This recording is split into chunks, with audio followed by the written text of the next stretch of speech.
Good morning class. आज हम पढ़ेंगे कि अलजेब्रा मेथड से कि हम एक्स और वाई की वैल्यूज कैसे निकाल सकते हैं दो लीनियर इक्वेशन की। ठीक है, इसके तीन मेथड होते हैं। पहला होता है सब्स्टिट्यूशन, दूसरा होता है एलिमिनेशन, तीसरा होता है क्रॉस मल्टीप्लिकेशन मेथड।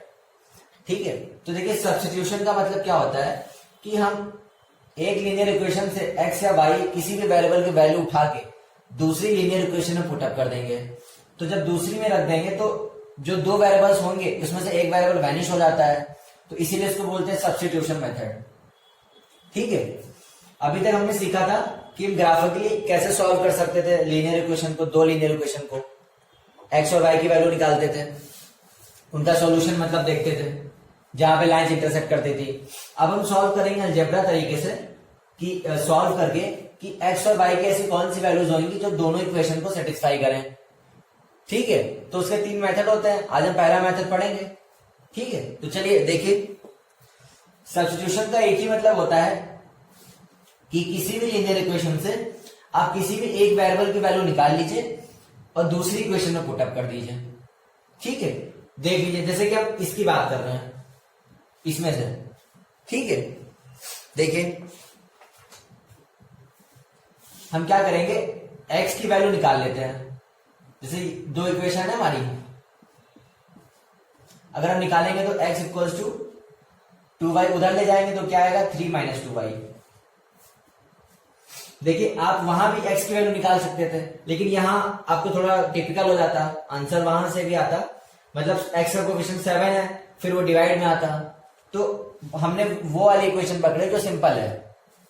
ठीक है, तो हम क्या कह रहे थे, किसी भी इक्वेशन से किसी भी वेरिएबल की वैल्यू हम निकाल के दूसरी इक्वेशन में पुटअप कर देंगे। जैसे कि हमने x की निकाली, y के भी निकाल सकते थे। तो y की कैसे निकलती, 2y equals to 3 minus x, y equals to 3 minus x upon 2। हमने x की निकाल ली। अब देखिए ये वैल्यू हमने कौन सी इक्वेशन से निकाली है, सेकेंड इक्वेशन से। ये वैल्यू उठा के अब हम पहली इक्वेशन में रख देंगे। इससे क्या होगा, यहां पे दो वेरिएबल हैं, x की वैल्यू y में आ जाएगी, फिर एक ही वेरिएबल बचा वो हम सॉल्व कर सकते हैं। बात है आपको समझ में, इसीलिए इस मेथड को बोलते हैं सब्स्टिट्यूशन। ठीक है, क्योंकि हम वैल्यू सब्स्टिट्यूट करते हैं।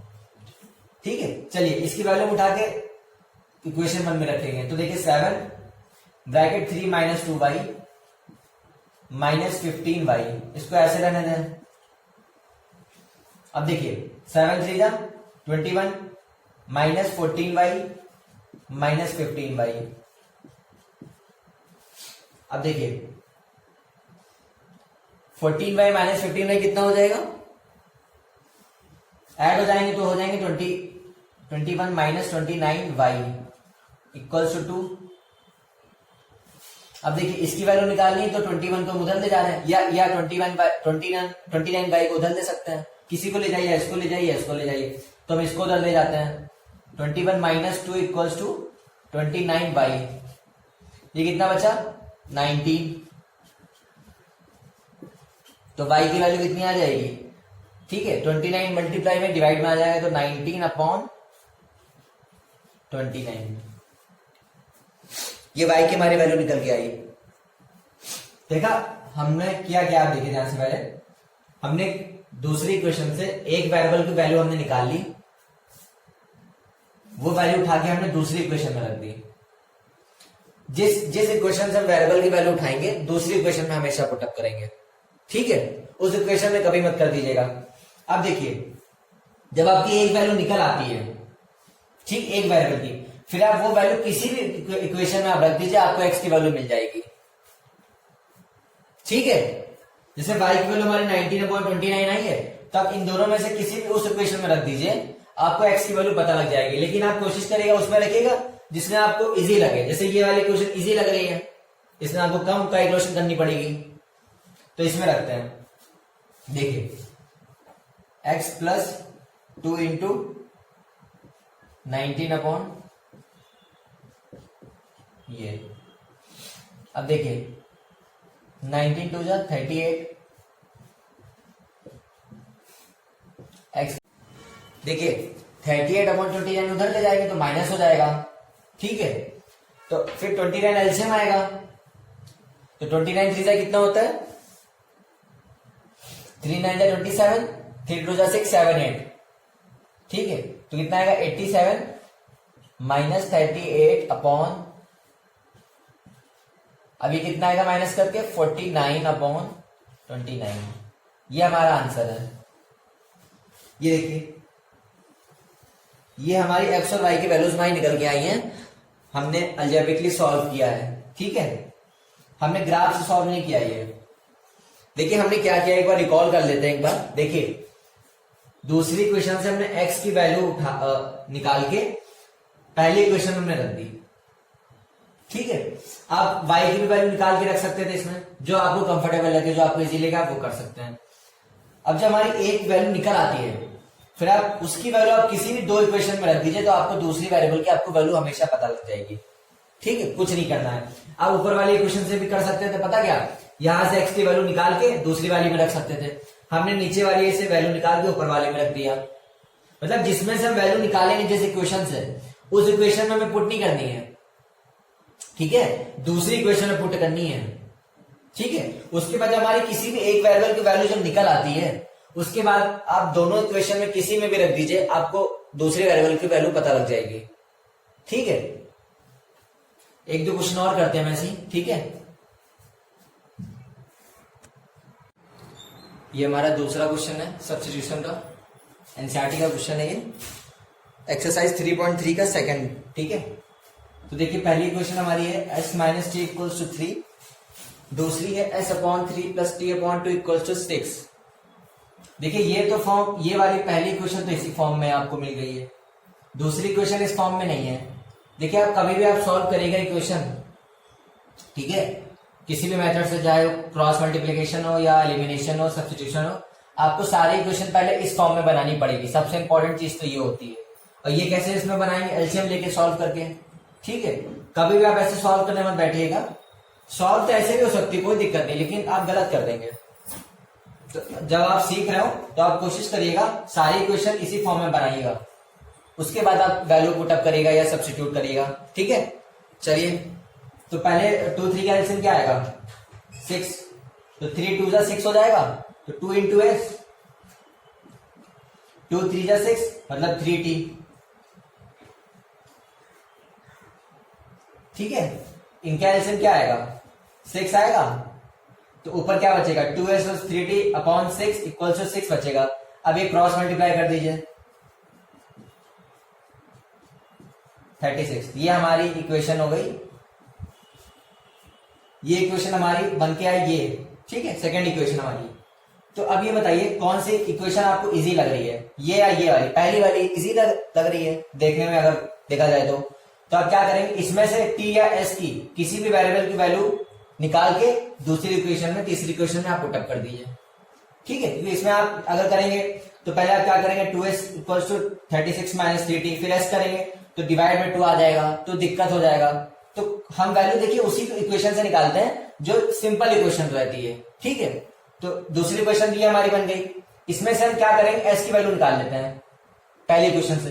तो s की वैल्यू अगर हम निकालेंगे तो क्या आएगा, आप देखिएगा यहां से 3 प्लस टी, आप इसकी वैल्यू हम तीसरी इक्वेशन में रख देंगे, ठीक है,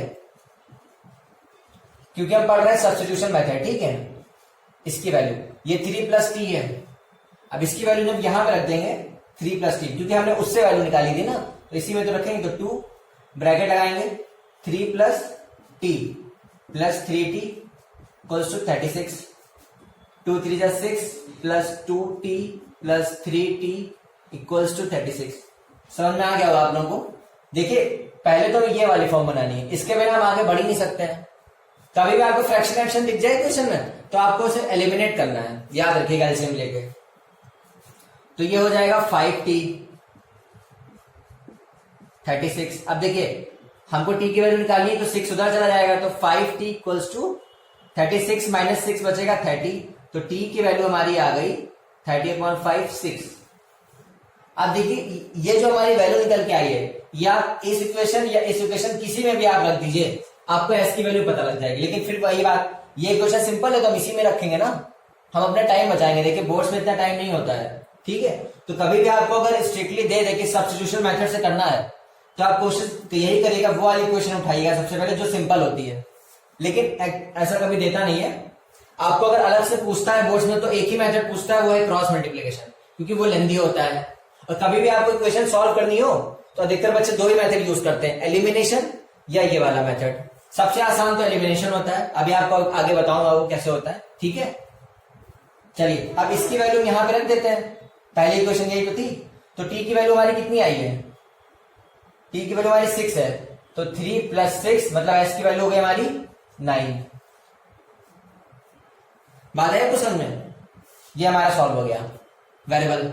देखिए यहाँ एस एक्स हो या वाई हो, एस और टी, उससे कोई मतलब नहीं है। दो वेरिएबल तो है आपको दिख रहे हैं और एक कांस्टेंट दिख रहा है, तो लीनियर इक्वेशन में 2 वेरिएबल ही तो है यहाँ पे। वो बात अलग है, एक्स और वाई के कोएफिशिएंट यहाँ पे 1 है, यहाँ पे एक्स और वाई की जगह एस और टी है, यहाँ पे इनकी कोएफिशिएंट 1 है, उससे कोई मतलब नहीं है हमारा, ठीक है। वेरिएबल्स कोई भी दो वेरिएबल होंगे, जरूरी नहीं एक्स वाई हो, एस टी हो सकता है, ठीक है, और एक कांस्टेंट होगा। ये जनरल फॉर्म होती है, आपको पता ही होगा। तो देखिए अब आप देखेंगे ये दोनों जो हमारी वैल्यूज निकल के आई है, दोनों इक्वेशन को सेटिस्फाई करेगा। आप चेक कर लीजिए, आप यहाँ पे देखिए एस की वैल्यू कितनी आई 9, टी में रखिए 6, तो 9 - 6 3 आएगा, देखिए सेटिस्फाई कर रहा है। अब इसमें भी चेक कर लीजिए एस की वैल्यू कितनी आई है 9, 9/3 कितना होता है 3 बचेगा, टी कितना आया 6, 6/2 3, 3 + 3 6, देखिए सेटिस्फाई कर रहा है। जो भी हमारी वैल्यूज निकल के आती है वो दोनों इक्वेशन को सेटिस्फाई करती है, ठीक है। अब चलिए थोड़ा टिपिकल क्वेश्चंस करते हैं, ये तो सिंपल सा था, ठीक है। नेक्स्ट क्वेश्चन हम करते हैं इसके बाद। ये हमारा तीसरा क्वेश्चन है एनसीईआरटी का, ये 3.3 का 6th वाला क्वेश्चन है। अच्छा देखिए यहाँ पे क्या डिफरेंस है, पहले हमने जितने क्वेश्चंस किए हैं यहाँ पे जो हमारी दोनों इक्वेशन है दोनों ही फ्रैक्शन फॉर्म में है। तो मैंने आपको बताया था सबसे पहले हम क्या करेंगे, इसको जनरल फॉर्म बनाएंगे, कैसे, एलसीएम लेके। तो हम सबसे पहले पहली इक्वेशन पकड़ते हैं, ठीक है। देखिए 2 और 3 का एलसीएम क्या आएगा 6 आएगा। अब 2 3 जा तो 3 × 3 करेंगे तो यहाँ क्या बचेगा 9x। एलसीएम लेना तो आपको आते ही होगा, 3 2 जा 6, 2 5 जा 10y, यहाँ पे -2 है। अब देखिए क्रॉस मल्टीप्लाई कर देते हैं तो 6 उधर चला जाएगा, तो पहली इक्वेशन क्या हो गई 9x - 10y = -12, इसको आप कह दीजिए 3, ठीक है। अब देखिए यहां पे भी 3 और 2, तो इसका भी एलसीएम 6 आएगा, ठीक है। तो इसका एलसीएम 6 आएगा। अब देखिए 3 2 जा तो मतलब 2x + 3y = 13/6। अब देखिए ये क्रॉस मल्टीप्लाई होकर उधर जाएगा। पहली बात तो कभी भी इक्वल टू लगा हो और दोनों तरफ डिनोमिनेटर में सेम टर्म्स होते हैं तो कैंसिल आउट हो जाते हैं, तो वैसे भी ये उधर जाएगा तो भी कैंसिल आउट हो जाएगा। तो क्या बचा आपकी 2x + 3y = 13, ये आपकी 4th इक्वेशन है। सबसे बड़ी देखिए आपको यही काम करना है, क्या, अगर फ्रैक्शन में हो एलसीएम लेके पावर सेम कर दीजिए। और अधिकतर आप देखिए क्वेश्चन ज्यादा टिपिकल नहीं आता इसमें, एलसीएम अगर ऐसा आएगा तुरंत देख के पता कर लेंगे कि आपको ज्यादा लंबा नहीं निकालना पड़ेगा वहां पे एलसीएम लेके वो मेथड करके, ठीक है, प्राइम फैक्टराइजेशन से।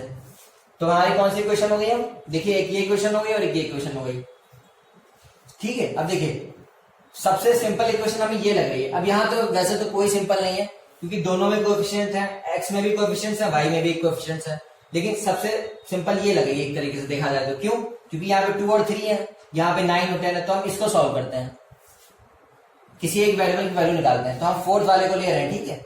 तो देखिए 2x, अगर x की वैल्यू निकालना चाहें तो 2x क्या कर देंगे 13 - 3y, x की वैल्यू निकालेंगे तो 2 मल्टीप्लाई में डिवाइड में आ जाएगा, तो x की वैल्यू क्या आती है।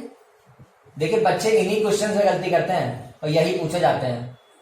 अब क्या लिखेंगे हम, putting the value in equation 3। क्यों, अभी देखते हैं, मैं आपको बताता हूं कि बच्चे गलतियां क्या करते हैं इसमें। क्योंकि ये फ्रैक्शन वाला फॉर्म जब भी निकल के आता है तो इसमें बच्चे गलतियां कर देते हैं, ठीक है। यही देखिए यहाँ पे अब रखते हैं यहाँ पे एक्स की वैल्यू तीसरी इक्वेशन में। तो तीसरी इक्वेशन हमारी क्या है 9 ब्रैकेट अगर नहीं लगाएंगे तो वही गलती हो जाती है। 13 - 3y है ना, सॉरी 13 - 3y (2) -10y = -12। हाँ सही तो है। ठीक है, अब देखिए ये इससे कटेगा नहीं तो कोई फायदा नहीं, तो हम एक क्या करेंगे, यहाँ पे एलसीएम लेंगे। जैसे अगर कुछ कट रहा होता है यहाँ पे 2 और 9 तो सिंप्लीफाई हो जाता है बहुत आसानी से, तो इसीलिए ऐसे क्वेश्चन पूछे जाते हैं। आपको सिंपल इक्वेशन कभी नहीं दे देंगे, बोर्ड्स में कभी नहीं पूछेगा आपको। यहाँ पे जैसे वेरिएबल्स टफ करते हैं, आपको वेरिएबल्स ऐसे बना देगा फ्रैक्शन फॉर्म में, या यहाँ पे भी कुछ ऐसा कर देगा, यहाँ पे भी वेरिएबल्स हो सकते हैं। अभी आप आगे देखेंगे उस टाइप के क्वेश्चन कैसे सॉल्व करते हैं। मतलब हो सकता है कभी आपको डिनोमिनेटर में भी वेरिएबल दे दे दोनों इक्वेशन में, तो उसमें आपको लेट करना होता है। आगे हम करेंगे ऐसे क्वेश्चंस। तो देखिए यहाँ पे क्या कुछ कटेगा तो नहीं, तो यहाँ पे एलसीएम ले लेते हैं हम, एक ही ऑप्शन है। उसके बाद हम इसका ब्रैकेट ओपन करेंगे, तो ऊपर ऐसे लिख देते हैं 13 - 3y -2 एलसीएम आएगा।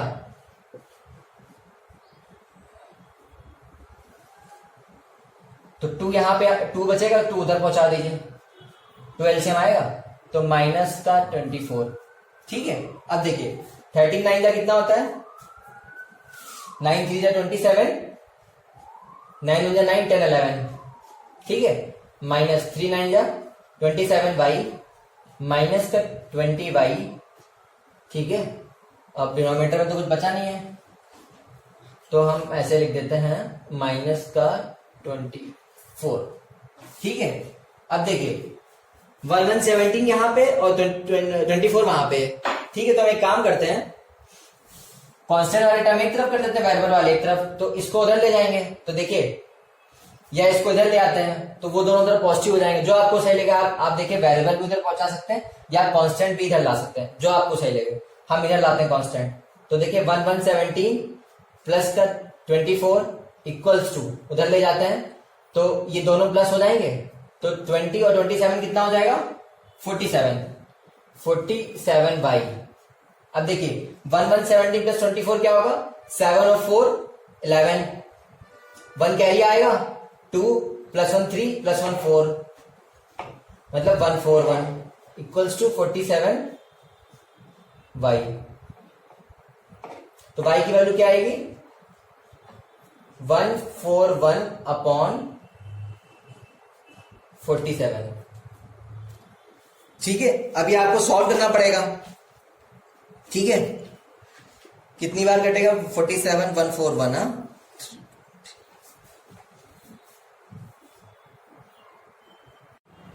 ये हमारा 3 टाइम्स जाएगा। क्यों, क्योंकि 47 3 जा होता है 141, 3 7 जा 21, 3 4 जा 12, 13 14, तो कितनी बार जाएगा, 3।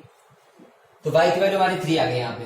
अब देखिए 47 3 से 141 होता है। ठीक है, अब देखिए y की वैल्यू आप देखिए किसमें, इन दो इक्वेशंस में किसी में भी आपको रख दीजिए तो आपको x की वैल्यू मिल जाएगी। तो फिर हम किसमें रखेंगे, ये वाली सिंपल लग रही तो हम इसमें रख देते हैं y की वैल्यू 3 रखेंगे। तो देखिए यहाँ पे मैं यहाँ पे सॉल्व कर रहा हूँ, 2x लिखेंगे यहाँ पे। देखिए y की वैल्यू 3 है तो 3 3 से 9 हो जाएगा। ठीक है, अब देखिए 13 9 इधर जाएगा, माइनस हो जाएगा, तो कितना बचा, 13 - 9 तो बचेगा 4। तो x की वैल्यू आ गई हमारी 2। ये हमारी y की वैल्यू है, x की वैल्यू 2 है हमारी और y की वैल्यू 3 है। ये हमारा आंसर है। आपको फाइनली लिखना पड़ेगा ना। अब आप देख लीजिए, आप सेटिस्फाई कर रही होगी, x2 y3 हमारा, हमने y की वैल्यू 4th वाली इक्वेशन में रखी है। आप इसमें भी रख सकते थे, आंसर सेम आता, कोई दिक्कत नहीं था। लेकिन आपको देखिए 9 2 मतलब एक बात बता रहा हूँ, यहाँ पे छोटे x और y के यहाँ कोएफिशिएंट स्मॉल है, तो इसलिए हमें इजी लगा, हमने रख दिया। ठीक है, अब देखिए x2 है, यहाँ पे देखिए 2 2 4, y की वैल्यू 3 है, तो 4 और प्लस 9 13 आएगा, चेक कर लीजिए आप, यहाँ पे भी देख लीजिए x2 है, 9 2 18 माइनस 18 माइनस 10 3 30, 30 से 18 निकालेंगे तो 12 भी तो बचेगा, 9 2 18 10 3 30। ठीक है, सॉरी यहाँ पे 18 माइनस 30 है ना, तो 30 माइनस 30 बड़ा है तो इसलिए माइनस 12 बचेगा। देखिए हमारा आंसर सेटिस्फाई कर रहा है दोनों इक्वेशन में। ठीक है, अब हम करते हैं रूट वाले क्वेश्चंस। ठीक है,